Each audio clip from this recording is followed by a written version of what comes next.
hemos disfrutado de esa película de Carla Simón, Alcarrás, que tuvo nada más y nada menos que 11 nominaciones a los Goya, aunque luego al final pues, no tuvo ese resultado esperado, pero sí a nivel internacional, ¿no? El oso ese de Berlín, ese oso de oro. Y yo creo que es una película muy interesante para arrancar el cine rural, el ciclo de cine rural que queremos también incluir en este festival, porque creemos que la literatura y el cine van muy de la mano. Entonces, pensamos que en ese ciclo de cine rural pues debían estar películas premiadas y reconocidas, tanto a nivel nacional como internacional, y por eso hemos incluido 3, hemos incluido Alcarrás, que hemos visto ahora esta tarde y ahora vamos a debatir con estas 2 grandes ponentes, escritoras, y luego mañana veremos Asbestas de Rodrigo Sorogoyen y luego veremos en Sádava, disfrutaremos de La novia, de esa película de Paula Ortiz, que es una cineasta de aquí de Aragón, porque además pues, yo creo que esta tierra, también hay que decirlo, pues es una tierra de grandes creadores cinematográficos, como es Paula Ortiz, pero también está Paloma, por ejemplo, Herreros, o está, bueno, se me acaba de ocurrir Manuel Gutiérrez Aragón, el gran Manuel Gutiérrez Aragón, Buñuel, bueno, pues muy bien, efectivamente. Entonces yo creo que este cine era pertinente para rescatar esas historias del mundo rural en ese objetivo tan importante que tiene también este festival. Entonces yo creo que vamos a iniciar este coloquio pues con, como os decía, con Espido Freire y con Rosana Acquaroni. Espido Freire, como habíamos hablado esta mañana, pues es una escritora que empezó pues, muy joven, ganó ese premio Planeta, nada más y nada menos que en 1999 con 25 años. Es además una mujer polifacética, que además se dedica también, que yo conozco esa faceta de coro, ¿no? De ópera, coro, ¿no? Hace muchos años, pero quiero decirte que el tema de la música también está ahí en su experiencia personal. El tema de la moda, que también es pues una gran, como diría yo, influencer hoy en día, pues en eso es portador de valores a nivel estéticos, de la moda, con esa forma de, bueno, pues de dialogar esa moda con el paisaje, con el patrimonio, que siempre la vemos de viaje, aquí, allí.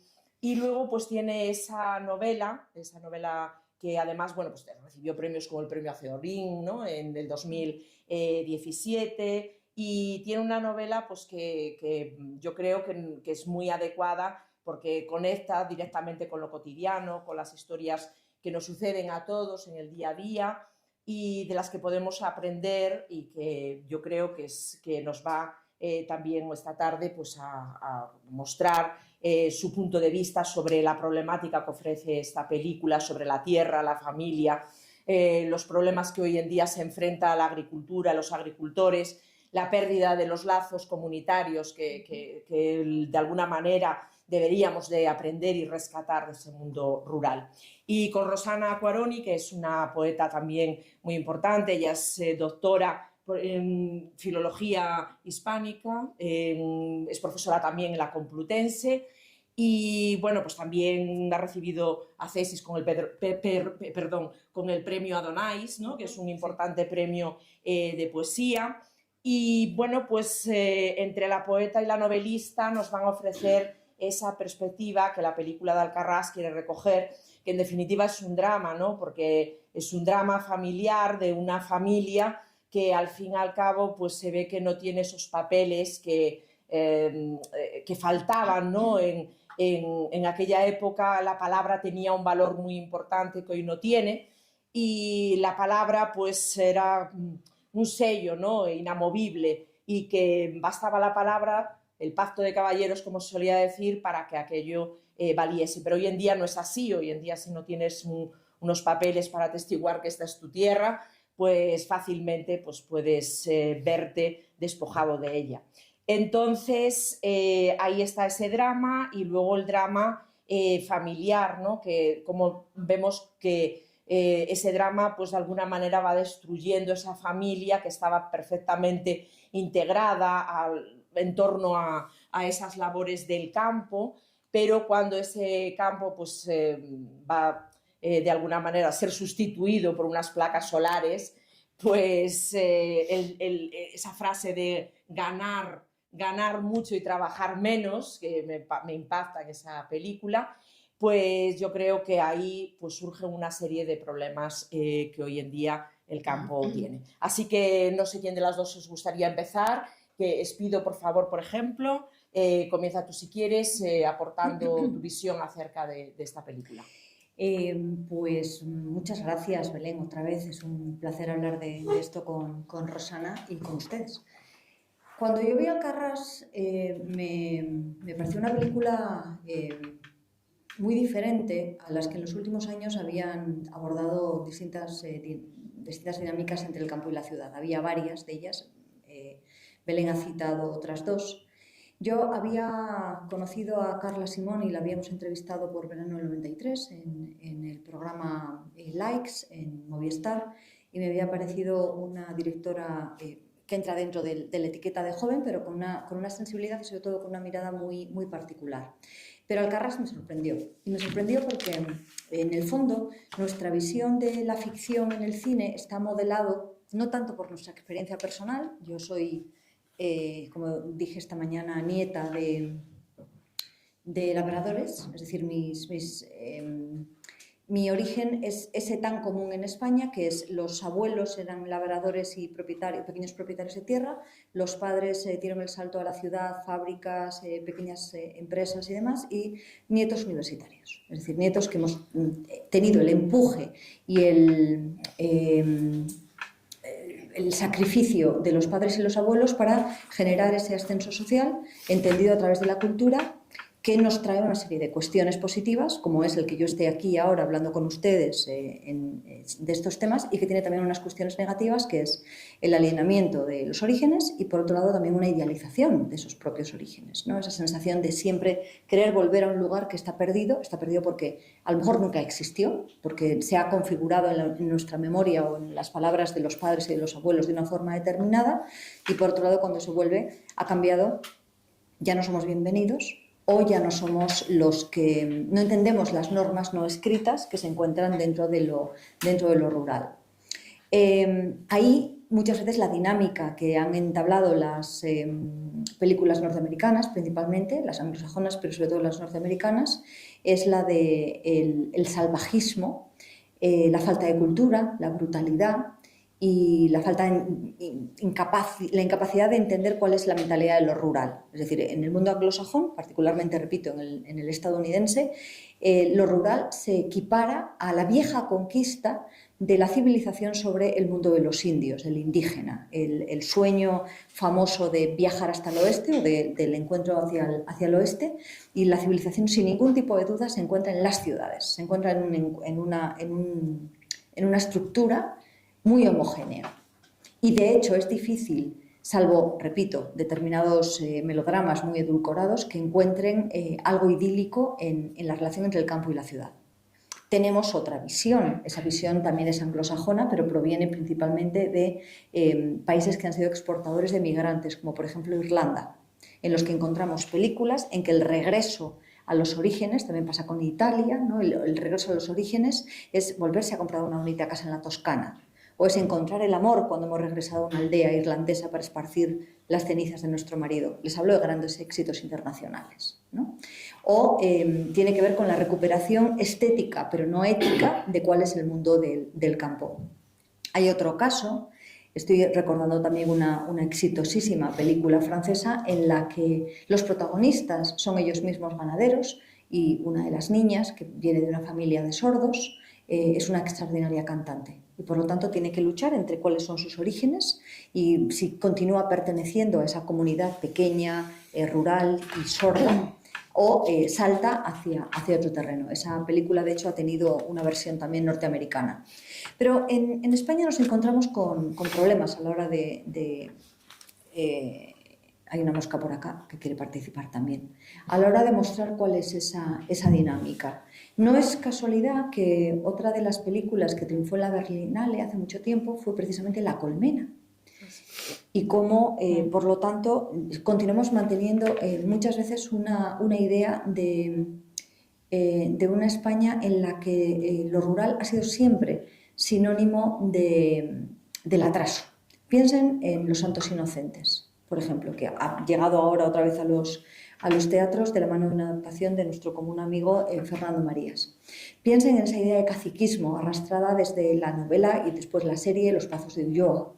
O piensen en cualquiera de los crímenes rurales que estamos viendo ahora representados en novelas y en adaptaciones de series y de televisión. Si volvemos al campo es para descubrir que una mujer, y si puede ser una niña, ha sido descuartizada de la peor de las maneras. Es decir, mezclamos la idea de lo rural con la idea de la violencia, con la nueva idea del noir o del thriller norteamericano. Por lo tanto, encontrarnos con una historia de estas características que aborda con una crudeza, pero también con una ternura excepcional, cuál es la realidad de muchos pequeños propietarios o de gente que ni siquiera son propietarios, me parece un hallazgo. Y de hecho a mí me conmovió mucho, me dolió mucho también esta película, porque no se anda con tonterías. Y creo que esta introducción quizás nos sirva para contextualizar un poco de lo que estamos hablando. Me he extendido demasiado, pero no está bien. Bueno, buenas tardes. Yo realmente estoy deslumbrada por la película, es la segunda vez que la veo. La primera vez la vi en catalán, además, que parece que no, pero influye también, creo, muy positivamente en comprender y en esa empatía también con los personajes, ¿no? Que, por cierto, todos no son actores, efectivamente, son personajes reales, como quien dice, ¿no? Que además fueron capaces de construirse como familia, ¿no? Y trabajar de esa manera, ¿no? Tan absolutamente verosímil y sensible y llena de momentos inolvidables, ¿no? Yo creo que es una película, por un lado, es verdad, muy inquietante, porque es verdad eso que decía Espido, de que tienes en la cabeza, desgraciadamente presente, la idea de las películas americanas, anglosajonas, ¿no? Donde los thrillers, ¿no? Esa identificación con lo rural como algo oscuro, ¿no? Donde va a pasar algo. Y hay como una cierta sensación, yo he tenido toda la película la sensación de que en algún momento iba a pasar algo. En realidad lo que estaba pasando era lo que ya estaba pasando, ¿no? Y eso me parece un gran acierto, ¿no? Es decir, la película no va hacia ningún drama, como si dijéramos, truculento, sino que lo que nos está contando precisamente es esa tensión y ese contraste a distintos niveles, porque creo que es una película bastante compleja. Por un lado, el tema evidentemente real, muy naturalista, ¿no? del enfrentamiento entre la tecnología, el tema de la crisis en los pueblos, de la cuestión rural, de cómo ir adecuando eso, ¿no? Modernizar, pero a la vez... me contabais hace un momento, bueno, es que la cosa es más compleja de lo que parece, ¿no? Porque no hay gente para trabajar el campo y los propietarios tienen que hacer algo. Entonces, a veces no es que sean los buenos y los malos, sino que son salidas económicas que son absolutamente lícitas, entre comillas, ¿no? Entonces, por un lado esa parte, pero por otro lado también yo creo que ella aborda de una manera muy poética y muy sensible el tema de las edades, ¿no? O sea, a mí me encanta ver cómo el grado de libertad, ¿no? Y de capacidad de imaginación, de creatividad, de tener una visión del mundo muchísimo más libre, ¿no? Incluso intercultural, ¿no? De poder dialogar con la tierra, con los inmigrantes, con el conejo muerto, con todo lo que está alrededor de los niños, ¿no? Cómo eso va de alguna forma perdiéndose a medida que vas pensando en los personajes cada vez más adultos, ¿no? Cómo esa incomprensión por parte de los niños pequeños de por qué no podemos ver a nuestros primos, qué ha pasado aquí, ¿no? Es que es impensable que un conflicto entre adultos pueda llegar a minar de esa manera, ¿no? Ese grado de libertad y de absoluto paraíso donde todo es posible. Y yo creo que además la película desde un punto de vista plástico es muy redonda, porque comienza con esa imagen brutal, ¿no? de los niños jugando en el coche, en aquel 2 caballos que es una nave espacial y tal. Esa inocencia, ¿no? Claro, no saben de qué está pasando. Claro, y esa capacidad de lúdica y de pronto cómo se llevan ese coche, ¿no? Esa imagen y al final esa escena terrible del final, ¿no? de la casa rodeada por las grúas que están levantando de manera absolutamente terrible, ¿no? los frutales, ¿no? Entonces creo que es una mirada muy femenina en el sentido más profundo de la palabra, ¿no? Una mirada abierta, una mirada donde no se le pierde detalle, donde hay distintos niveles de interpretación de la realidad, me parece, ¿no? Y la verdad es que alguien debería escribir la novela de esta película, no sé, lo dejo ahí, pero realmente se que lo haga merece. Carla, que al fin y al cabo es la autora, ¿no? Y También, que sí. tendría... De todas maneras, no estoy muy segura de que haya una novela detrás ¿No? de esta película, porque no sé si estás de acuerdo, el lenguaje visual tiene un sentido por sí mismo. Entonces, describir, sobre todo una vez que hemos visto ya la imagen, ¿no? A la inversa es un poco diferente, porque de la palabra sí que puedes figurar o puedes fabular sobre distintas versiones, y de hecho lo acabamos de ver, por ejemplo, con otro thriller, en este caso rural, pero desde otra visión, que es Ripley, es el talento de Ripley o la serie de Ripley, que no deja de ser la visión de alguien que viene de no solamente la ciudad, sino que viene de Estados Unidos a casi sin civilizar entonces Italia de posguerra, ¿no? Pero al revés es más complicado. Y yo creo que el propio lenguaje poético... ¿no? Sí, bueno, sí lo hay. Hay, por ejemplo, de Drácula, la versión de Coppola, se hizo luego una versión novelada de la serie, o sea, perdón, de la película de Coppola. Y ha habido algún otro caso más, principalmente por guionistas que lo han adaptado, pero en este caso es muy interesante el énfasis que has puesto en el mundo perdido de los niños, porque en el caso de lo rural yo quisiera destacar, nuevamente, es mi opinión y no tienen en absoluto por qué estar de acuerdo, vale, que de pronto he empezado yo a invadirlo todo. El reino perdido que muchos adultos han proyectado también en lo rural o han proyectado en el campo. Por ejemplo, Belén ha dicho algo que me ha llamado la atención, ¿no? Esos tiempos en los que la palabra dada valía algo. Bueno, esos tiempos no existieron. Es decir, había gente de la que te podías fiar y con la que la palabra dada valía no solamente una, sino varias generaciones, y había gente que ni palabra dada ni contrato. De toda la vida, abuelos, bisabuelos, tatarabuelos, se han encontrado con que había gente que no respetaba pactos. Había gente que incluso a través de la violencia o a través el viejísimo recurso de seducir a las chicas o embarazarlas y por lo tanto forzar un matrimonio, se imponía a la fuerza. Nos encontramos, por lo tanto, con que muchas veces también dentro de nuestro imaginario contemporáneo tendemos a pensar la comida de antes sí que era comida. Bueno, los casos de triquinosis existían y había intoxicaciones y había hambre en algunos lugares, en otros por suerte no. En el campo, sobre todo durante el último siglo y medio, siempre había algo que arañar, pero había periodos de sequía, había periodos en los que los hombres tenían que marcharse a segar a otros sitios, por ejemplo en Galicia, o los que tenían que servir en otros lugares, había mujeres que tenían que marchar a servir a la aldea más cercana o a la ciudad porque no daba de sí, y había familias que ascendían y familias que descendían. Y muchas veces tenemos también esa tendencia a analizar lo rural como un colectivo, cuando en muchas ocasiones, sobre todo a lo largo de España, incluso de Aragón, ¿no? Nos encontramos con que la forma en la que se ha explotado el campo y las propiedades ha sido muy distinta dependiendo del clima, dependiendo de la legislación, dependiendo del minifundio, del latifundio, dependiendo de si existían colectivos que explotaban, por ejemplo, montes o que explotaban ganado. El conflicto eterno entre ganaderos y agricultores, por ejemplo, se refleja en la Biblia.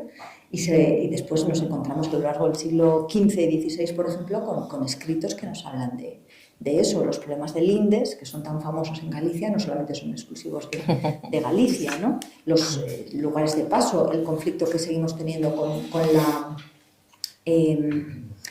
con la transhumancia, por ejemplo. Madrid es una ciudad que sigue siendo una cañada y que por lo tanto los pastores tienen derecho en determinado momento a pasar por ella, ¿no? Es decir, muchas veces tengo la impresión de que las églogas que tuvieron tantísimo éxito en la época de Augusto, por ejemplo, y que convirtió a Virgilio en uno de los poetas inmortales, uno de los poetas claves para nuestro desarrollo posterior de la poesía y que después volvió a desarrollar Garcilaso y el propio Cervantes, por ejemplo, dentro del género de lo pastoril, de una forma u otra también pesa en nosotros. Es decir, cuando vemos el campo podemos ver realidades muy distintas y podemos ver la belleza, pero podemos ver la dureza. Podemos recordar desde el recuerdo del emigrado o de quien está en una ciudad y añora, por lo tanto, su tierra, cuáles eran las fiestas que nos unían y cuáles eran pues, los momentos en los que venerábamos a la Virgen de la zona. Y también se nos puede olvidar otro tipo de conflictos que nacían precisamente de esas fiestas, que era ver a ese primo con el que no te hablabas, o era encontrarte con alguien que te había estafado en la venta de una mula. Es decir, yo creo que muchas veces no le damos la dignidad y la complejidad al mundo de lo rural que sí que le hemos dado a partir sobre todo del siglo XIX en las narrativas a lo urbano. Y muchas veces cuando lo hacemos de una forma muy tosca, muy gruesa, que es justo lo que evita aquí Carla Simón, que es esa mirada delicada, es esa contradicción de un patriarca familiar, ¿no?, al que entendemos, pero que al mismo tiempo queremos sacudirlo por los hombros y decirle, hombre, piensa y toma las decisiones que tengas que tomar, ¿no? Y ese conflicto generacional, por ejemplo, yo creo que es de lo más interesante que nos cuenta la película. Cómo hay un chaval totalmente desubicado, que no está preparado para ser el relevo, la decepción que eso provoca en el padre, pero por otro lado ese padre que no está dispuesto tampoco a que nadie lo mueva ni a que nadie le convenza, la situación que tiene cada una de las mujeres, incluidas las niñas o las adolescentes de la propia casa. Es decir, eso sí que nos puede, creo que, interpelar a cualquiera de nosotros, estemos donde estemos, porque, repito, es raro el ciudadano que todavía ahora se encuentra muy alejado del campo, ¿no? Sobre todo en determinados lugares como es Aragón. En Aragón todo el mundo tiene pueblo. En Madrid no todo el mundo, pero por ejemplo en Euskadi, donde yo nací, o digamos ya en Galicia, que es la tierra de mis padres, es muy complicado encontrarte a alguien que no tenga esa ligazón profunda. Y sin embargo, como hemos tomado unos caminos totalmente diferentes y que son caminos, como digo, de embellecimiento o de desprecio. No hay una comprensión. Hemos perdido un diálogo que nos ha llevado muchas veces a volvernos a plantear qué pasa con esa España vacía o vaciada, qué ocurre con la despoblación y a encogernos de hombros o a sorprendernos por la situación contemporánea. Bueno, eso no se ha dado de un día para otro, ¿no? Sí, no, yo creo que se agradece mucho esa falta de maniqueísmo y esa complejidad en cuanto al análisis, ¿no? Yo estaba pensando mientras la escuchaba a Espido que a lo mejor esa crisis profunda a la que está abocada esa familia por las circunstancias concretas también puede ser algo constructivo, es decir, entrar en crisis tanto en la ciudad como en el campo puede ser una buena noticia, ¿no? En el sentido de que hay muchos la hilos... discusión creativa, o sea, que le llaman, Claro. Pero claro, eso lo que deja atrás también la destrucción que deja para la nueva construcción, claro, es complejo valorar esto, ¿no? Claro. Si es positivo o negativo. Claro, claro. Yo creo que en principio podría llegar a ser, es decir, en cualquier caso ocurre tanto en el campo como en la ciudad y es verdad que las personas que estamos más vinculadas con la ciudad y con una cultura más urbana, más urbanita, hemos perdido esos lazos para comprender o para empatizar o para realmente identificarnos, porque en el fondo no dejan de ser crisis, relaciones, momentos de duda, de contradicción absolutamente humanas, ¿no? Entonces quizá podemos perfectamente nosotros también aprender de esas contradicciones, de ese juego generacional, de esa falta de ubicación, de todo eso que plantea la película de una manera muy sutil, muy sensible y con una gran fuerza, ¿no? Me parece a mí. Pero ¿no te da la impresión de que hemos perdido esos vínculos para generar otros? Exacto, ese es el tema. Es decir, que esa falta de empatía con la realidad ha sido sustituida por una especie de empatía ficticia. Te pongo un ejemplo. Claro, como simplificación, ¿no? O sea, pero ¿de dónde viene? ¿Por qué? ¿No? ¿Nos lo han impuesto?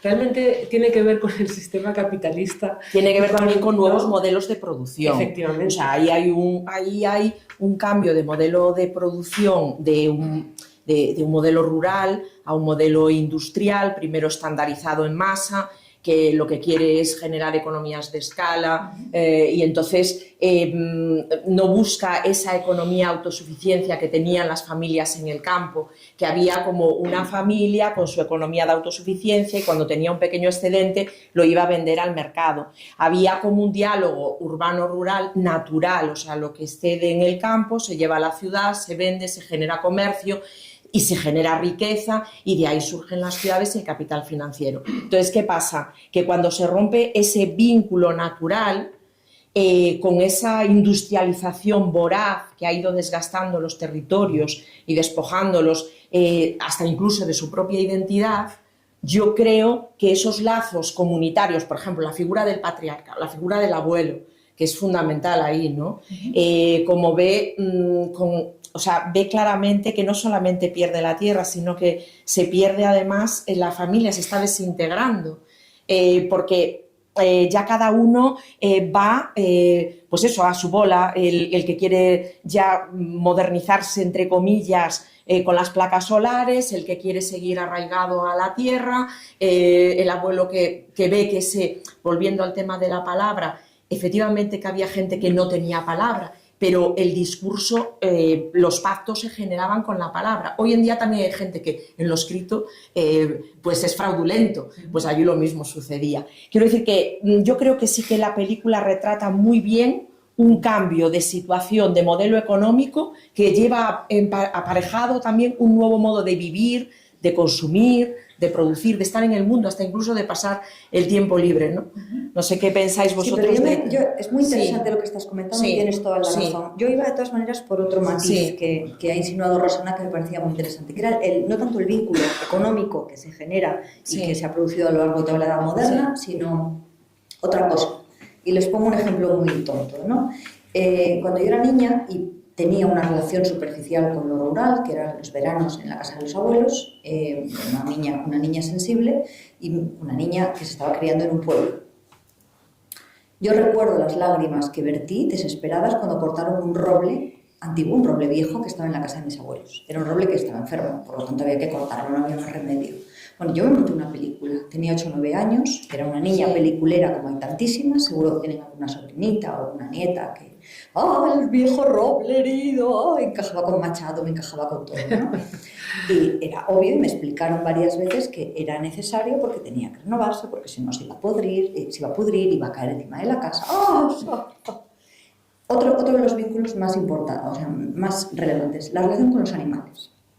Mi relación con los animales ha sido siempre una relación de tener animales de compañía, de tener mascota. Es decir, yo no he criado animales para el consumo humano, sea por su lana, leche, huevos, lo que sea. Por lo tanto, yo me puedo permitir, entre comillas, exigir una serie de relaciones con los animales, de las relaciones de humanos, que viviendo en el campo y viviendo de una explotación ganadera, por ejemplo, no podría defender. No podría defender por muchos motivos. Soy consciente de mis propias contradicciones, ¿no? Y yo me acuerdo que la manera en la que mis abuelos me vinculaban al campo era que yo tenía, de los corderitos que nacían cada año, uno era mío.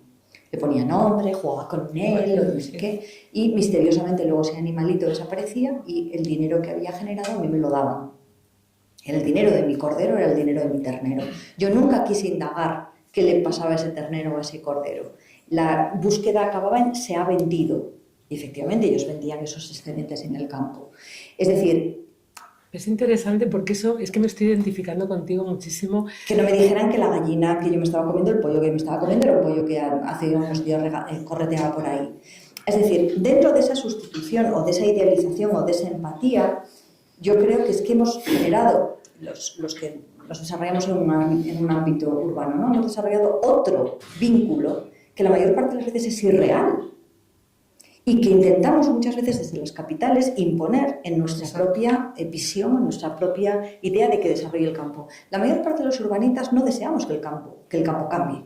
¿Por qué? Porque las ovejitas hacen muy bonito en un rincón determinado, o porque en ese paseo de fin de semana, de picnic, de turismo rural, lo que deseamos es que todo permanezca a nuestro servicio, al servicio del extranjero, del turista, del incursionista. Claro.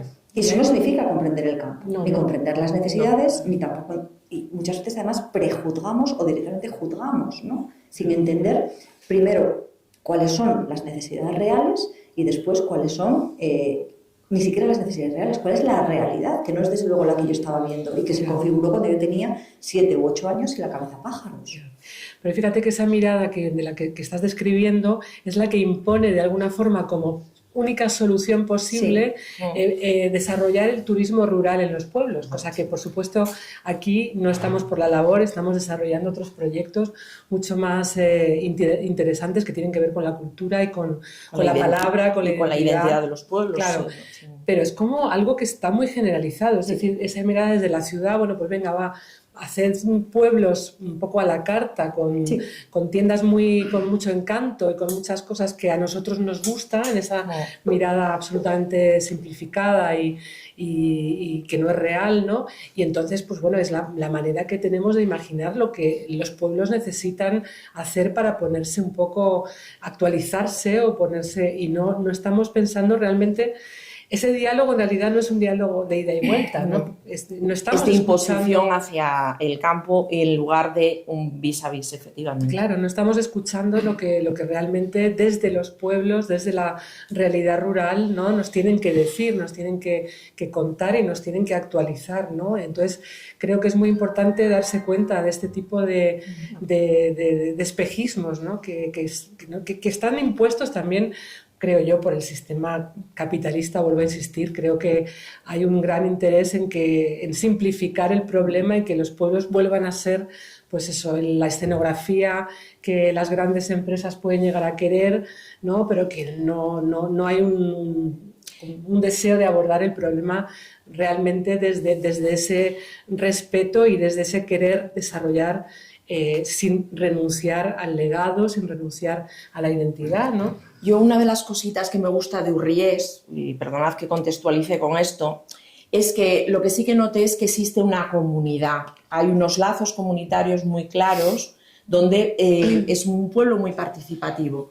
Yo vivía hasta los 8 años en una aldea. No solamente pasaba las vacaciones, es que mi madre era maestra rural. Entonces era maestra rural y entonces vivíamos en Santa María del Monte, que era un pueblecito pues, muy pequeño en Galicia, en Lugo. Mi padre era agricultor con 7 generaciones hacia atrás en la misma casa, es decir, yo conozco a mis abuelos pues, desde finales del 17.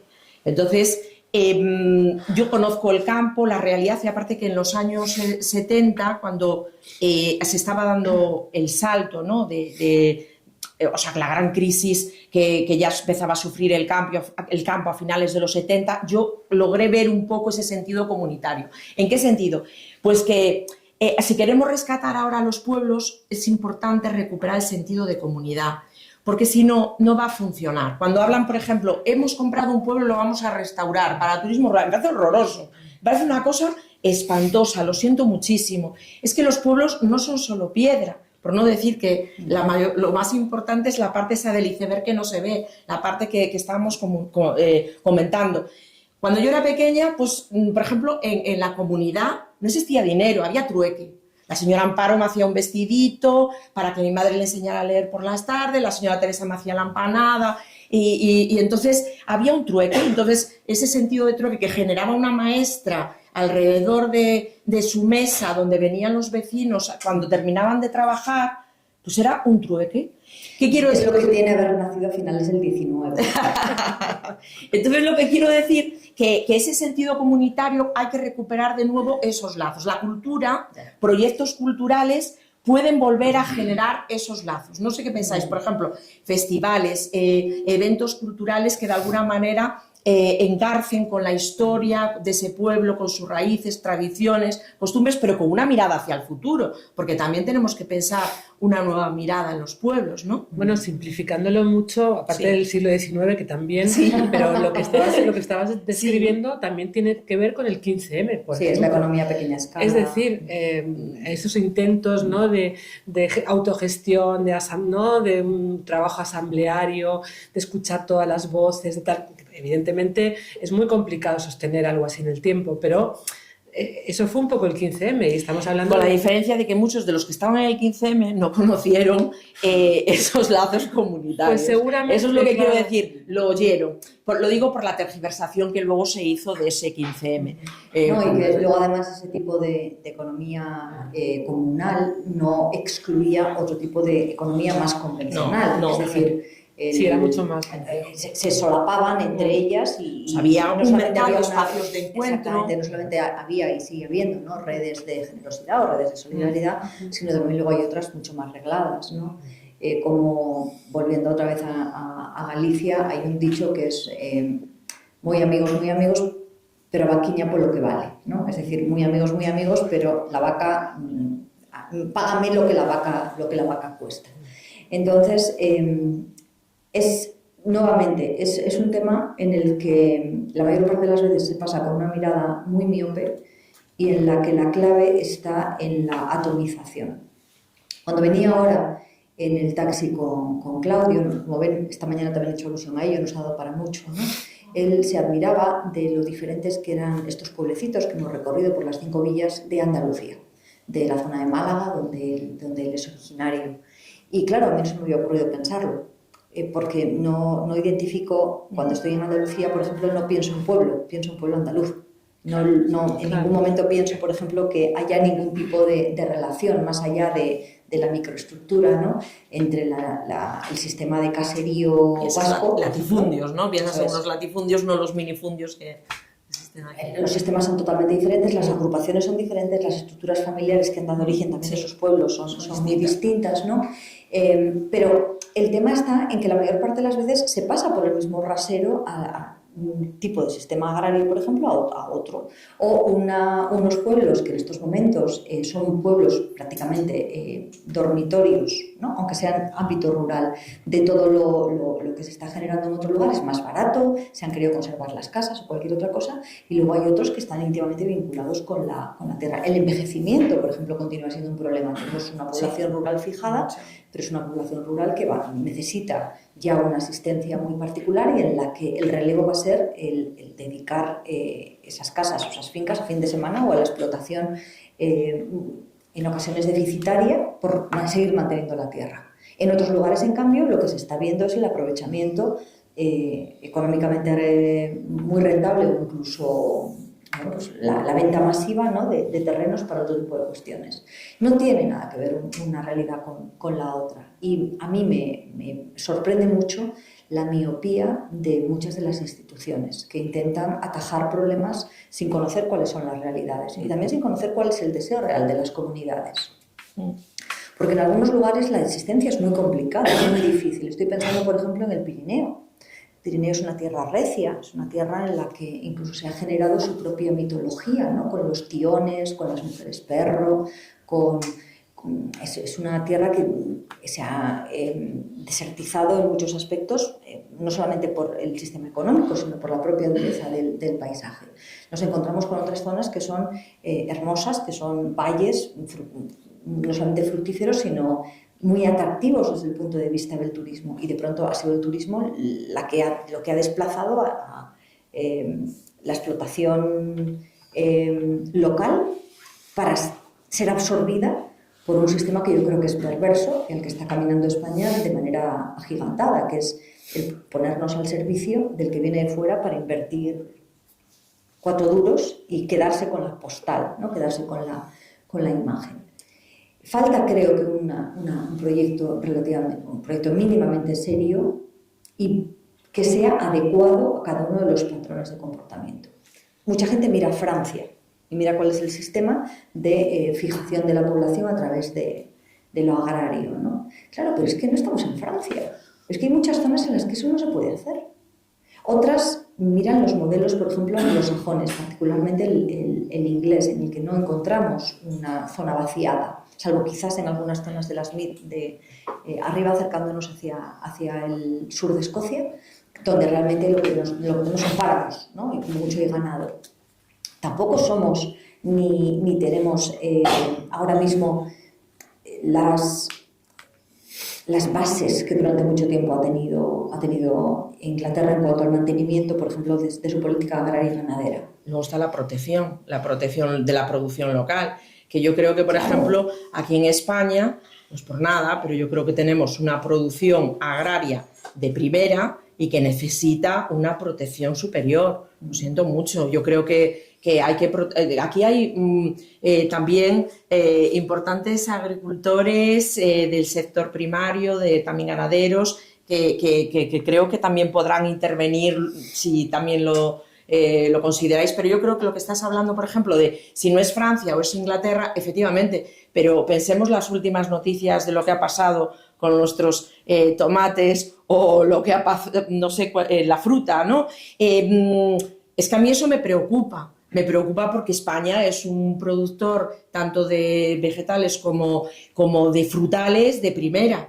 Entonces, claro, si resulta que no protegemos a nuestros productos locales ni a nuestros agricultores, pues vamos a tener un problema de despoblación importante. Lo que ocurre es que también creo, perdona, ahora sí, Susana, que ese es un punto esencial, pero no siempre está vinculado a los pueblos. O sea, nada tiene que ver, por ejemplo, el sistema de crecimiento bajo plástico que encontramos en Almería o que encontramos en otros lugares con el cultivo, por ejemplo, del melocotón local, ¿no? Y hablo del melocotón asociándolo a melocotones helados y a la película. Ay, sí, a tu libro. Nada tiene que ver, muchas veces, una producción destinada a la alta gama, al lujo y a la exclusividad, como por ejemplo Francia o Italia ha tenido en muchos resultados, y también se ha tenido en Aragón. Se está cultivando lavanda, por ejemplo, se ha cultivado trufas, se han hecho experimentos muy interesantes en esta región con otras explotaciones que también son rentables, pero que pueden ser más contaminantes frente a las que hay que... Es decir, yo aquí sí que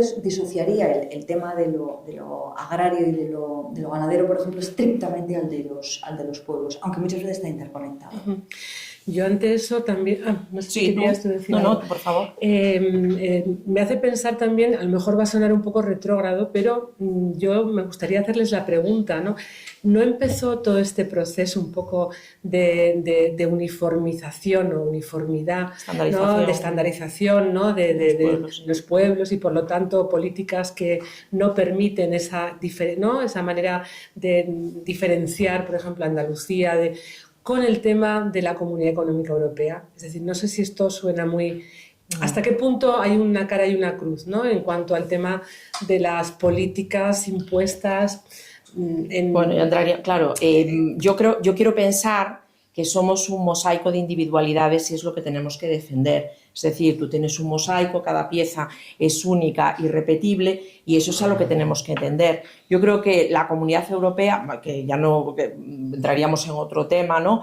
Yo creo que todo empieza con el cambio de modelo que estaba comentando industrial, ¿no? Ese paso del modelo artesanal hecho a mano, porque eso también es importante, que se perdió, sí. Lo hecho a mano a lo mecanizado. Y entonces ahí en ese paso del modelo artesanal al modelo industrial y luego del modelo industrial a la producción en masa y de la producción en masa, ¿entiendes? Todo eso fue generando una atracción hacia las ciudades donde necesitaban mano de obra barata en muchos casos, y los sistemas fabriles, pensemos en los años 20, todo el modelo de producción en masa que llevó consigo una estandarización de la producción y todo el movimiento obrero. Cuando habla Walter Benjamin, dice el hombre máquina, ¿no? O sea, esa deshumanización que generó el modelo industrial con ese cambio de modelo de producción. Entonces yo creo que todo empieza ahí.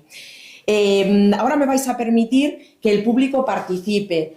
Por favor, un micro, porque yo creo que es el momento de que vosotros, que sois además los protagonistas de esto, no sé quién quiere empezar, que levante la mano. Tú, por ejemplo, Santos, que está deseando hablar, que está aquí y además tiene mucho que decir seguro. No se me olvide, de todas maneras, has hecho un apunte que me ha parecido muy interesante y que no he recogido, que es el del espíritu de lo colectivo. Luego, claro, sí, es que eso tiene... Sí. Don Santos, cuéntanos cosas. Doña Espido. Ay, joder, espera. No, está bien. Espera, no sé si me oye, no. Espera. No grito, ¿Dónde estás aquí? A ver, ¿dónde estás? ¿Vale? Sí.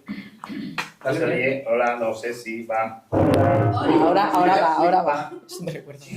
Va, perfecto. A ver, no sé por dónde voy a empezar. Yo voy a apuntar aquí varias palabras. Relevo, pactos, herencia, modernización, volumen de explotaciones, solo lo hago en lo rural, en fin. Transhumancia, fondos de inversión, realidad, pueblos. Es que habéis liado una guía, no, lo he explicado perfectamente. Pero hay muchas cosas. Primero, los pactos de palabra, los pactos verbales todavía existen. Sí. Existen. Eso es así. Luego, ¿qué queremos hablar? ¿Del mundo rural o del mundo agro? Que no es lo mismo. No es lo mismo vivir en el mundo rural, que el en mundo. muchas partes se puede vivir en el mundo rural, que en el mundo agro, o sea, vivir de la agricultura o las ganaderías, que son cosas diferentes. Luego, en los pueblos, no es lo mismo vivir en un pueblo a 1 hora de coche de Zaragoza, por ejemplo, a Aragón, que casi es como cualquier barrio de Zaragoza, que vivir en un pueblo que tenga una ciudad pues a 3 horas de coche, que esté, yo qué sé, lavando los días, luego vas a apartar, pero bueno, que Sangüesa, y tal, no es lo mismo. Y luego la agricultura tampoco es lo mismo. No tiene nada que ver una zona cerealista con una zona de frutas como me gusta la película, es que es totalmente diferente. Luego, si queremos entrar en temas de agricultura, pues claro, en la zona nuestra. La zona de 5 vías era evidentemente agrícola, ahora ya menos, por supuesto, hay industria grande en Egea, hay servicios en prácticamente todos los pueblos y la gente trabaja en los servicios, residencias, institutos, colegios, en fin, todo eso. Pero la agricultura cerealista, y antes, quien vivía en la agricultura, pues a lo mejor con 15 hectáreas podía vivir perfectamente un agricultor de cereal y ahora necesita tener una explotación de 200 o 300 hectáreas. Luego pasar el relevo generacional. Aparte de que no lo hay, tampoco hace falta que haya mucho, porque lo que antes cultivaba un agricultor, una explotación, ahora con 1, con 2 o con 3, por ejemplo, ¿cuántos agricultores hay en Uriés? 1, no sabía, había 1. Es decir, y cultiva toda la tierra de cultivo de Uriés, o bien de Claracola también. O sea, es que dentro de lo que habéis hablado hay muchas diferencias de unas zonas u otras zonas. Pero creo que sí que hemos matizado que había muchas diferencias y que era una realidad muy compleja. O sea, luego, no sé quién ha comentado lo que la PAC ha sido un antes y un después, la política agraria común, por muchos motivos. Primero, que un sector sea subvencionado ya es mala señal. Eso es porque no funciona bien, si no se ha subvencionado. Y la PAC no es lo mismo en Andalucía, en los pueblos de Andalucía y en los Aragón. Entonces, hay muchas casuísticas diferenciales para vivir en un pueblo. Claro. Entonces, yo me remito a lo de aquí, y aquí ya voy a lo de los fondos de inversión que están viniendo, pues porque está pasando eso, no hay relevo generacional, vienen empresas grandes, unas que sí que hacen servicios agrícolas y lo llevan, pero claro, llevan mogollón de tierra con trabajadores que igual viven en el pueblo o viven en Zaragoza, o viven en el siguiente porte. Entonces, ya estamos con la despoblación, o sea, es que todo es la pescadilla que se muerde la cola. El tema de las ganaderías, pues lo mismo. Yo cuando me iba a la escuela de crío, yo bajaba la escalera del corral y le echaba al cerdo la comida que me da mi madre. Entonces, los restos de las borrajas, eso era lo normal, en tu aldea como en todos los sitios. Ahora, si ves una macro granja de cerdo, no le echamos la mano a la cabeza. O de terneros, pero hoy hemos comido entrecot. Es que es un poco complicado. Sí que es verdad que esas macrogranjas a lo mejor no fijan la población que fijaría un ganado bovino que fijaba antes, pero el ganado bovino no hay. En la comarca de 5 vías, de 10 años a esta parte, no será final de carrera, pero igual se ha reducido en un 50% el ganado bovino. Porque vivir un ganado bovino es muy esclavo, pero totalmente esclavo. Entonces, y luego tampoco encuentra gente. Si el que invierte en una ganadería grande no encuentra gente para que lleve el ganado. O sea, que es todo muy complicado. Vamos, lo de la película, pues sí, pues eso es un ejemplo muy claro. Es muy claro que vienen en fondos de inversión, que compran la tierra a un precio desorbitado y hacen unas inversiones desorbitadas. Ahora mismo hay un caso, creo que comentamos cuando salíamos de un Felipe, luego lo comentaré. Hay un caso muy lejos de aquí, una finca de aquí cercana, no muy lejos, que han comprado una finca de 180 hectáreas así, que estaba modernizada, o sea, el regadío modernizado, había riego-aspersión, había nivelado, o sea, había diferentes modelos de riego que sacaban una rentabilidad buenísima. Le han comprado un fondo de inversión a un precio desorbitado y encima van a quitar toda la modernización que había, van a quitar todo el sistema de riego que había para plantar almendros en una zona que está elevada, que es de riesgo de mucho hielo, para plantar almendros por gotero, o sea, otro riego nuevo, bueno, esa inversión nos ha dejado a todo el mundo, y eso también en las zonas, pero está concretamente de aquí. ¿Eso por qué lo hace? Pues es que se llega a decir que es porque las empresas son de energías renovables o son de otro tipo de energías y tienen que compensar el CO2 con plantaciones de almendros, con tal. Eso es una independientemente de su rentabilidad. Claro, es una barbaridad. Y luego el tema de las cargas horarias y los pues depende de dónde, pues también, no vamos a entrar en ese detalle. Te quiero decir que es que hay mucha diversidad en el mundo rural, muchísima diversidad. Sí, Yo no sé si entrar en más detalles o no sé si... Nosotras partíamos de la película como una excusa precisamente para generar este se debate. vinculaba precisamente a lo rural agrario, ¿no? Pero sí que creo que ese resumen que has hecho ahora de la pluralidad, lo tenemos absolutamente presente. De hecho, hay un punto muy interesante que has mencionado que tiene que ver con el relevo generacional y que quería enlazar con lo que ha comentado Belén Elisa de lo colectivo. Es que nos encontramos dentro de todas las contradicciones de las que ha hablado Santos, que generan tensiones porque los intereses son distintos y porque las realidades también son diferentes. Nos encontramos con otra. Somos una generación, los que estamos aquí ya, no hablo de los niños ni de los que vienen, muy individualista. Hombre, En la que y además esa individualidad es la que ha generado que tengamos una conciencia propia de quiénes somos, de nuestra importancia y de reivindicar cosas. Y eso se opone al espíritu colectivo. Nos pongamos como nos pongamos. La mayor parte de la gente, cuando nos agrupamos, no estamos buscando el integrarnos dentro de un grupo, sino el aprovecharnos de la inercia del poder del propio grupo. Es decir, el espíritu colectivo yo creo que es una utopía en estos momentos en la mayor parte de los lugares. Otra cosa es que tengamos intereses comunes y que esos intereses vayan de la mano. Pero es muy complicado y sobre todo es muy complicado, como decía Rosana, mantenerlo a largo tiempo. Hay gente que lo consigue y hay colectividades que lo consiguen, pero es complejo. Y no tiene que ver con el relato, porque otra de las cosas que a mí me ha gustado mucho de la película es cómo se sostiene esa narrativa, ¿no? Ese relato de la abuela que le cuenta a las niñas, que le canta la tal canción, y cómo esos momentos en la película son como luminosos en el sentido de, bueno, esto todavía tiene alguna posibilidad, ¿no? Porque hay no es un relevo exactamente, pero una transmisión oral. Es decir, no falta relato, Espino. Yo creo que sobra relato. Que sobra Eso, lo que es transmisión oral. Sí, lo que necesitamos en muchos casos es lo que necesitamos como esencia, como individuos, es contar nuestro propio relato, y la mayor parte de nuestros relatos no son tan interesantes como creemos. O sea, nos cuesta integrarlos dentro de una trama común, que es lo que pasa en las ciudades y lo que también pasa muchas veces en el ámbito rural. Pero bueno, eso discutiremos luego de escritora a escritora, porque me parece que es un tema muy interesante. Me gusta cuando hay así en ese relevo generacional en el que se ha puesto uno de los dedos ahí en una llaga. Es que es verdad, hace falta menos gente. Hace falta menos gente y es más rentable tener menos gente. Y otra cosa que pasa con ese relevo, que hay que hacer una modernización, hay que invertir, pero las fincas ya no son igual de tamaño. Claro. Claro, un agricultor que hace volvemos al años modelo intensivo. Vivía con 30 hectáreas, Claro. con 15, pero tenía 3 hijos. Volvemos al Y modelo a partir de la 5 economía para de cada, escala. ¿vale? Claro. Entonces ya no puede hacer esa inversión porque no es rentable. Si tú tienes hablo del cereal. Sí. Bueno, y otros De cualquier otra cultivos cosa. lo mismo. No puedes hacer eso. ¿Qué pasa? Que vienen empresas de fuera, o sea, no de fuera, empresas potentes que se dedican a eso, o ya la venden, se van a vivir a la capital, en los mejores de los casos, lo arriendan a otro agricultor de la zona del pueblo que las puede seguir cultivando. Pero claro, ya menos gente. Claro. O sea, ya Menos gente, entonces, bajan los precios porque como no puedes competir, porque la economía de escala que pero genera eso una empresa grande... No siempre. No, porque la producción es la misma. Sí. O sea, la tierra es la misma, lo que pasa es que una persona lleva los días. Bueno, sí, Eso eso es. sí, claro, pero se la lleva una. Y por lo tanto, no está ya atomizado. hablaríamos de la PAC. Sí. Los precios, eso sería otra vez. Entonces, volvemos otra vez a una de esas tensiones en sí mismas, es decir, por un lado, cómo fijamos y qué trabajo damos a personas que se encuentran en el ámbito rural cuando algunas de las dedicaciones propias de lo rural ya no tienen sentido en sí mismo. Estamos hablando de la artesanía.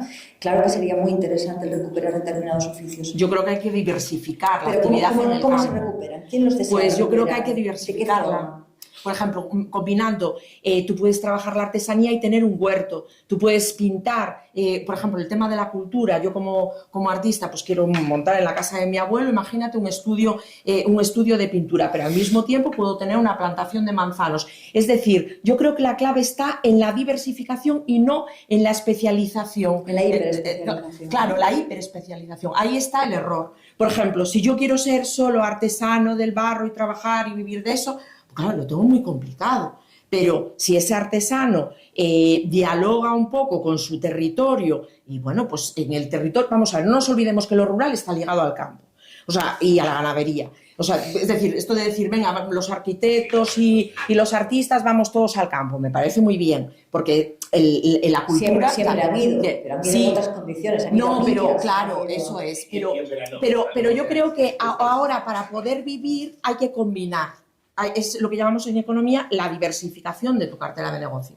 Porque es que si no, esa especialización que vuelvo a repetir es imposible ahora mismo. Pero eso se da en las ciudades, Belén. ¿Eh? Eso se da en las ciudades. Eso sale de las ciudades. No, se da. Claro, en las ciudades. pero por eso no puedes, del barrio, efectivamente, por eso, es igual de complicado. Efectivamente, por eso no puedes llevar esa especialización de la ciudad, no puedes llevar ese mismo modelo al campo, porque ya no funciona. Eso en agricultura se ha hecho ganadería. Claro. Las primeras granjas de cerdo que había eran granjas de cebo que se llaman. Son granjas, eran entonces 1.000 cerdos, 1.500, 800 pocos, que se llevaban con relativamente poco trabajo. Era muy mecanizada y una persona iba pues 2 horas al día o 3 y ya estaba. ¿Qué pasa? Que eso se ha multiplicado por todo lo que queráis, y ha plagado todo de granjas. Eso ha sido excesivo. El inicio sí que era bueno porque da una diversidad y un acople, digamos, al agricultor pequeño, que con la tierra solo pues no podía vivir porque, claro, no podía llevar más tierra solo, sí. Y hacía eso. Pero eso sí que es verdad que lo ha cambiado. Y pocos ya, porque ahora que se mete con una integradora, con una impresora enorme, mucho más cerdo, en fin. Pero la inicio era así, y luego también, no sé si acaba con ovejas, pero con pocas ovejas, pues estamos rentables. No, pero yo estaba hablando, Santos, de otro tipo de diversificación. Yo estaba hablando de la diversificación, de combinar actividades, por ejemplo, como es ahora mismo el tema cultural, donde pues está ahora mismo muy de moda decir, venga, vámonos al campo a montar pues un estudio, no sé qué, esto, lo otro. Pero, ¿por qué esa gente que se va al campo no dice, bueno, a mayores voy a intentar tener una parcelita? Y ahí es donde se vuelve a generar una comunidad. A mí no me mires, que yo no defiendo ese sistema. No, digo que es... A ver si me explico. No, pero me refiero que ahí es donde vuelve a aparecer un diálogo con la tierra. Lo que quiero decir es que lo que no puede aparecer es gente que está trabajando en la ciudad con un determinado modelo y llevarlo al campo sin dialogar con la tierra. Es decir, yo creo que si vas a vivir al campo, de alguna manera tienes que integrarte con el sector primario. Me da igual. La cultura, por ejemplo, el vino, el sector del vino lo está haciendo muy bien. Se está integrando con el diseño, lo están integrando perfectamente con recitales de música, lo están metiendo, combinando con gastronomía, bueno, que por supuesto el vino con la gastronomía es muy fácil, con la artesanía, etcétera. No sé. Quiero decir que ese diálogo de sectores, siendo la cultura transversal a todos ellos que sirva para moverlos, yo creo que esa es la clave. Eso para mí es la clave. O sea, es decir, yo tenía una amiga de La Rioja que vendía vino con joyas, con diseño de joyas. Que piensa en vino, como tú estás explicando, sí. Vive de los pueblos. Claro, estoy hablando de eso, sí. No, yo estoy hablando de... No, Santos, yo estoy hablando de esos. No, Santos, yo no estoy hablando de los que vienen de paseo. Estoy hablando de la gente que se ha comprado una casa. Los neorurales, ¿no? Los neorurales, yo estoy hablando... Claro. No, yo estoy hablando de los que se compran una casa, quieren vivir ahí. Sí, pero es que esos que comenta Espido son los que compran las pequeñas fincas, los agricultores, porque no las pueden mantener porque tienen relevo, ellos las compran, hacen una grande y no viven del pueblo. No viven en el pueblo. Que no lo critico, pero es lo que pasa. El micro, por favor, creo que nos está oyendo. Eso. Ahora, perdón, Felipe.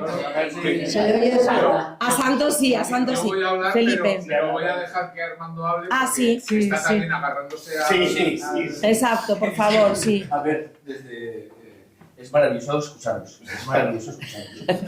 No, porque la reflexión es interesantísima y porque por lo que has dicho tú, Espido, esta mañana, la reflexión desde los diferentes puntos de vista es lo que enriquecen precisamente la situación. Pero si os digo alguna cosa, me vais a perdonar. No, claro.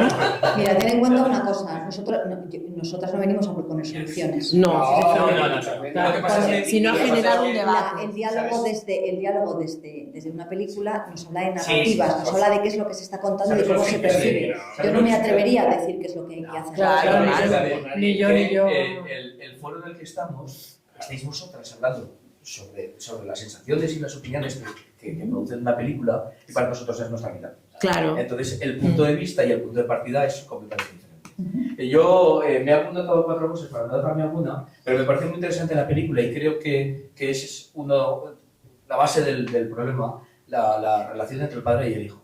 Sí, por ejemplo. Porque del abuelo al padre, pues más o menos hay un Muy bien, continuismo, sí. una parte emocional diferente, hay una manera de entender el mundo rural diferente, pero el padre que quiere mantener su explotación para seguir trabajando él, que se le está hundiendo la vida cuando le arrancan los árboles, no quiere que su hijo haga eso. ¿Por qué? Él está viviendo de esto, él mantiene su vida y sin embargo no lo quiere para su hijo. Ese es un problema psicológico. Eso nos lo han hecho aprender desde las ciudades desde hace muchísimo tiempo. El que se queda del pueblo es el perdedor. Esa es la base del problema. Porque seguramente todos los demás, los emprendedores, al final buscamos cosas, porque efectivamente el mundo rural no tiene por qué ser solo sector primario ni solo turismo, No. porque dependerá de dónde vivas. Creo que es un error pensar que el mundo rural se despuebla. Es que no es verdad. Bueno. Es que no es verdad. Es que Salou se llena. Benidorm se llena y es mundo rural. Pero- Quiero decir. Hombre, Benidorm, justo. Hay 7. Escuchadme, la cuestión es que es un poco lo que decíais. Es Hay que una mano un analizar- poco ancha, yo No, admito no, muchas pero- cosas. pero- Benidorm, Yo lo de Benidorm no lo veo tampoco. Fue pueblo pescador.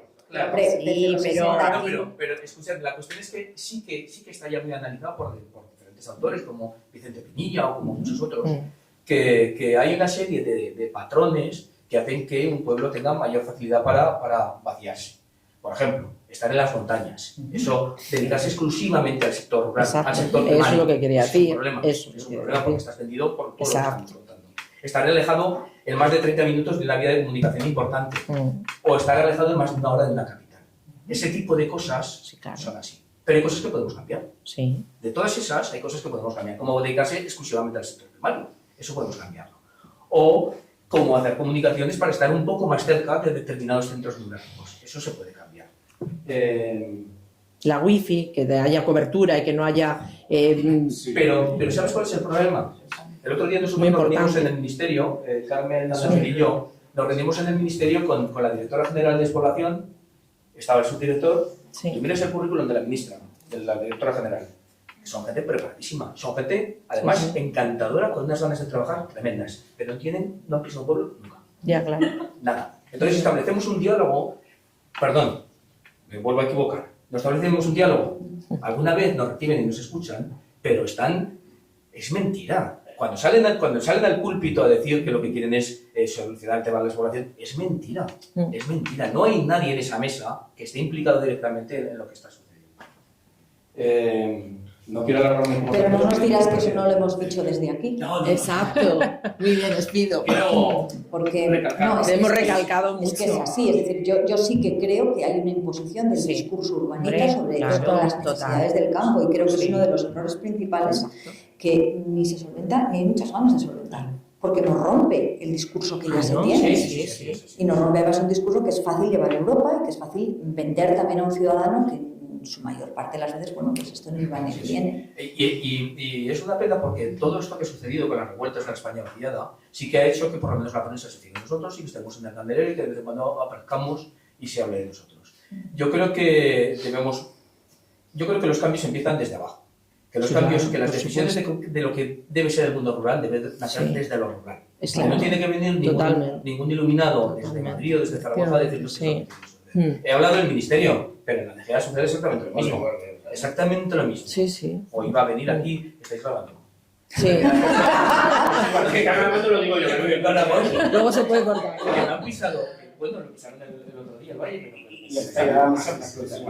Armando, estás de acuerdo. pero sí que hay una cosa en la que, de todo lo que habéis dicho, que estoy no solamente de acuerdo, sino encantado con todo lo que he escuchado, ha habido una cosa con la que no estoy de acuerdo. No hay que recuperar el sentido de comunidad. Que no. Yo ahí también, Nunca. Que no, digo. claro, digo, no se yo ha también perdido, no se ha tengo mi perdido, duda. bueno, depende de los sitios. Es lo que nos diferencia de las ciudades. Sí, el sí, sentimiento de pero comunidad. depende, ahí no te doy la razón. Otra cosa porque es que la yo comunidad conozco- se discute, sea más bestia. Sí, pero Sí. eso es parte del sentimiento. Sí, no, pero vamos a ver. Yo digo que un pueblo se desintegra cuando está perdiendo sus lazos de comunidad. Eso es lo que quiero decir. Muchos pueblos abandonados o que están en riesgo grande de despoblación es precisamente porque han perdido esos lazos comunitarios. Es como un ecosistema, ¿de acuerdo? Entonces, no es que diga que los pueblos que están más vivos precisamente están vivos porque tienen un sentido de comunidad y lo mantienen. A eso me refiero. Yo Yo creo viví, que- es que ¿sabes qué pasa? Que yo vi mi pueblo hace, pues eso, ya casi 40 años. 40 años, ¿sabes lo que te quiero decir? O sea, esa aldea de hace 40 años, verla 40 años después, es que no tiene nada que ver. Yo sí sé lo que es un sentido de comunidad.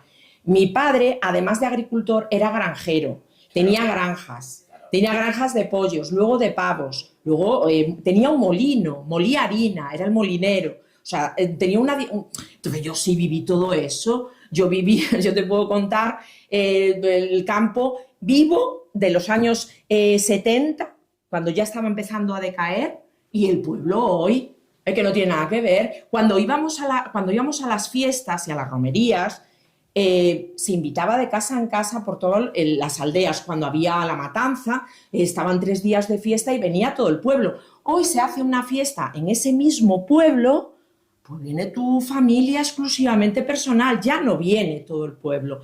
Eso es lo que te digo que también se perdió. Tiene mucho que ver que se prohibió hacer la matanza, es decir, claro, sí, también. Pero digo la siega o digo otras fiestas, otras fiestas rurales. Quiero decir que yo solo viví la fiesta de la siega, la vendimia. Pero que la vida cambia, pero los barrios urbanos de Zaragoza, también se vivía de otra manera antes. Claro que sí, claro, hay que evolucionar en ese sentido, pero que sí, claro. Pero está demostrado que para... Sí, claro, Santos, pero mira, la cultura de un pueblo y de una ciudad se genera a través de las redes, las interrelaciones entre las distintas personas que viven en esa población.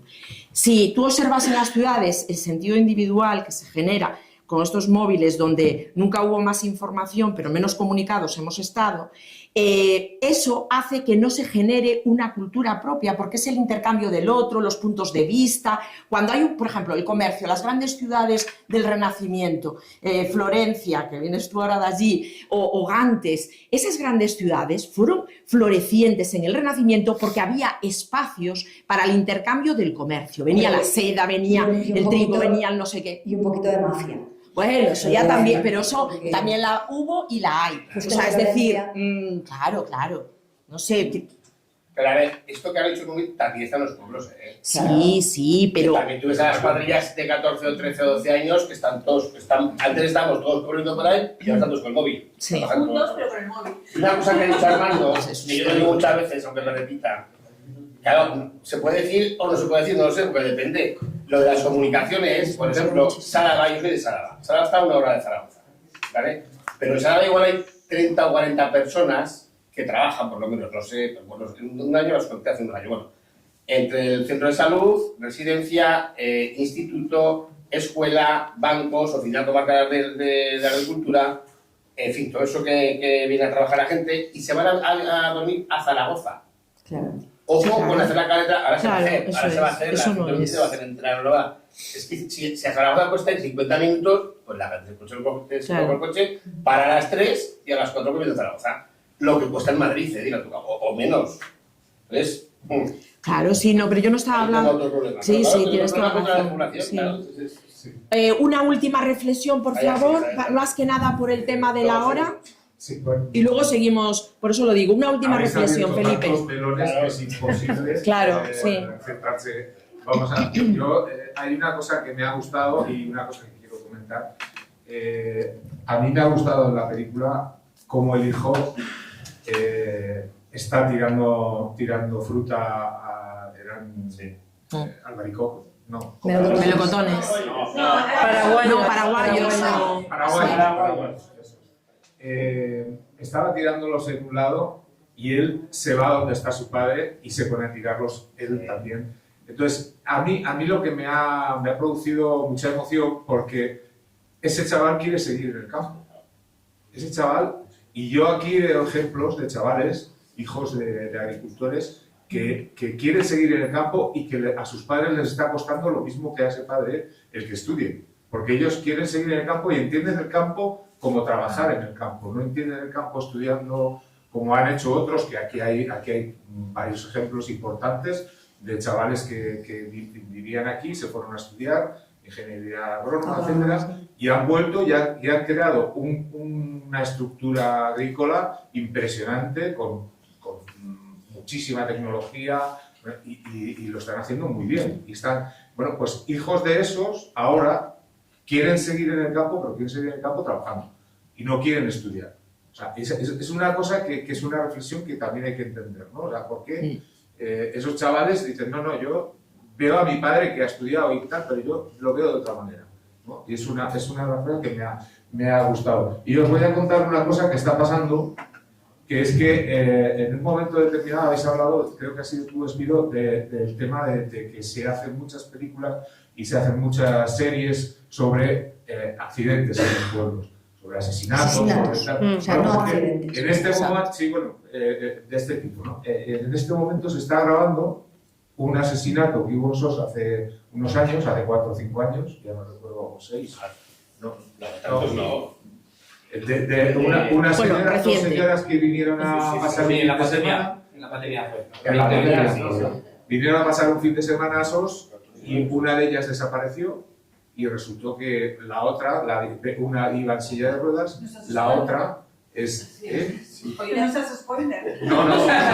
Esto ha salido en la prensa. O sea, Sí, no, estoy haciendo esto, de verdad. Pero están haciendo el documental o no sé si es documental o película sobre este tema. Ah, no sabía. Y lo están haciendo ahora, va a salir, es Movistar la que lo está haciendo. Vaya. Y digo, y es que cuando has comentado eso me ha venido a la cabeza, digo, lo voy a decir. Sí, una cosa es el noir que se está haciendo ahora, que es lo comentábamos esta mañana mientras tomamos un café, el true crime, es decir, que se acerca a los pueblos para documentar crímenes que han sido conocidos o que son truculentos o lo que sea, y otra es la ficción que se está realizando ambientada en los pueblos. Por ejemplo, en Francia ha tenido mucho éxito el asesinato en. Entonces, incluso hay una ruta de turismo rural para visitar los lugares donde se han rodado esos asesinatos que son ficticios, ¿no? Y que tienen el encanto, entre comillas, de que recupera todos los fantasmas que desde el 19 hemos estado teniendo relacionado con lo rural. Esto es algo que no tiene que ver con la realidad, sino que es una ficción, ficcionalizada, por lo tanto, y que nos gusta consumir como nos gusta consumir historias de fantasmas, pero que muchas veces no hace un gran favor a lo rural como tal, porque lo coloca como el entorno de lo salvaje, de lo primitivo, de lo instintivo, cuando cualquiera que trabaja mínimamente esta zona, yo lo he visitado mucho por animación a la lectura, en secundaria y en primaria, pues nos encontramos con que, bueno, crímenes ha habido en todas partes, brutalidad en todas partes, gente maja y gente menos maja en todas partes. Bueno, me vais a permitir... Ay, perdón, Santos. Vamos, que se la cargarían, pero que no eran del pueblo. Una cosa que quería decir, aprovechando que hay escritoras en la mesa y en el público, que a lo mejor sería bueno una serie o una película que realmente a la gente le hiciera pensar que venir a vivir a un pueblo es interesante. Ya hay una, pero es una comedia, que es El Pueblo. Que lo que es una caricatura. Claro. Es una caricatura que pasamos del noir a la caricatura. Construir las nuevas historias sobre temas que están muy arraigados es complicado. Claro, quizás, y supone de un esfuerzo común que no todo el mundo está dispuesto a hacer. Claro. Es lo importante, o sea, es en lo que a mí me interesaría trabajar. quizás, como decías esta mañana, las inventoras eran inventoras de cosas que habían necesitado. Entonces, para escribir de un pueblo, y ya con esto termino, a lo mejor es que no hay escritores que vivan en los pueblos y que escriban sobre eso. Siempre escribirían... No, sí, se ha presentado un montón. Aquí muy cerquita aquí se ha presentado un montón. Luz Gabás, que vive en Benasque, que ha sido alcaldesa de Benasque. Sí. Y que de hecho ha escrito Palmeras en la nieve. Por favor, sí, por ejemplo, Luz Gabás. Voy a contar solamente una anécdota ya para terminar. Yo, como he contado, he publicado una novela el año pasado. La escribí mientras vivía en Albarracín. Estuve durante 8 años trabajando, pateándome las calles y restaurando una catedral y todo lo que pillaba. Esta chica es alumna mía. Hace 10 años ¿Es verdad? En Un Teruel, y taller. no un curso. Sí, un curso de creación literaria. Fue maravillosa, todavía tengo los apuntes y cuando rematé la novela tenía en cuenta sus enseñanzas. Porque si no, la perseguiría y la mataría con mis propias manos. Pero no, Azucena era una y yo tiene una alumna ya entonces. Tiene el 30% de la novela, como dijo ella que había que hacerlo. Muy bien. Y la dejé reposar mucho tiempo. Pero la anécdota era, bueno, aparte de que mi familia tiene ganadería todavía en Tauste, los pocos que deben quedar, los Monviela. Sí, pocos. No, Tauste de los pueblos todavía hay muchas ovejas, ¿eh? Sí, bueno, estos son de terreros. Se lo han bajado, terrible. Venga. Yo soy urbanita, pero siempre he vivido solo. He vivido en Ella, en Albarracín, de hecho ahora soy vecina de Pinsé, que es un pueblo alrededor de Zaragoza. Tengo mi terreno rústico en plan urbanita con mi huerto y mis gallinas. Pero cuando escribí la novela en Albarracín y viví ahí, una anécdota que me pasó por algo que habéis contado antes, ya sabéis que Albarracín tiene un pueblo pues, muy, muy bonito, muy turístico, 1000 habitantes y más de 1000 plazas hosteleras. O sea, la fundación ha explotado mucho el patrimonio, se ha restaurado, hay mucha cultura, hay muchos cursos, hay muchas conferencias, pero viven del turismo, turismo, turismo, turismo. Ya. Y entonces, cotidianidad que tienes cuando estás en un pueblo viviendo, tender la ropa. Sales al patio detrás, estás tendiendo la ropa y aparecen los turistas subiendo al castillo. Mirad, si ahí vive gente, no es un escenario. Ahí los dejo. Sí, sí. Y esas cosas vivías Sí, muchísimo de muy que la bien. gente no se creía que estaba Bueno, muy bien. Bueno, Vamos. hay una frase que decía mucho mi padre, que es: la ignorancia no escoge ni a las personas ni las edades. Muy buena, muy buena. Y una declaración como esa, pues lo que muestra precisamente es eso, que muy bien. quizás quien la emitía no destacaba, no era el lápiz más afilado del Pero estuche. esperan mucho, yo creo que lo de que el pueblo es lo que decís. Esté como siempre. O sea, que veas el pueblo y esté bonito, rústico, que veas la oveja. Un escenario. Sí, un escenario. Bien, Pero- Felipe, por favor, una vamos cosita a ver. solo. Pero simplemente No. es que a lo que nos estamos abocando es a que los pueblos sean parques temáticos. Ya, por eso, bueno, Porque eso es si otro no tema viene interesante. gente, pasará como por aventura, que la gente va a trabajar ahí. Y No, lo que hay que buscar es la autenticidad, no cabe duda. Vamos a terminar con Santos, que es el presidente de la comarca, así que vamos a ver la última palabra. Pero si Por no lo que acabamos. dice, venga, Santos. Termina porque Pero termino suave. Pero- nada. Es que lo que al hilo de lo que dice Felipe, es que mantener un pueblo en condiciones para que la gente venga, que yo encanto que vengan todos, ojo. Por ejemplo, una de mi pueblo. Mi pueblo ahora tiene 1.300 habitantes, Sálava, ¿vale? Pero ha tenido 2.600. Y ha habido veranos, estos últimos con la pandemia, que hemos estado cerca de 3.000 personas, por incapacidad. ¿Tú sabes lo que hay que hacer para mantener el servicio, no para los 1.000 que están valorados 1.200, sino para todo? Es un pueblo pequeño, con la financiación que tiene es imposible. Inversión. Es imposible. Y Sálava no lo van a tener alrededor. Ojo, Efectivamente. ojo. De los 31 es el tercero de la comarca de 5 días. Efectivamente. Egea de 17, Cauce 7.000 y el siguiente Sálava con 1.300. Fíjate. Así es que... Muy bien. Hay que mantener para el escenario. Bueno. Un aplauso para todos.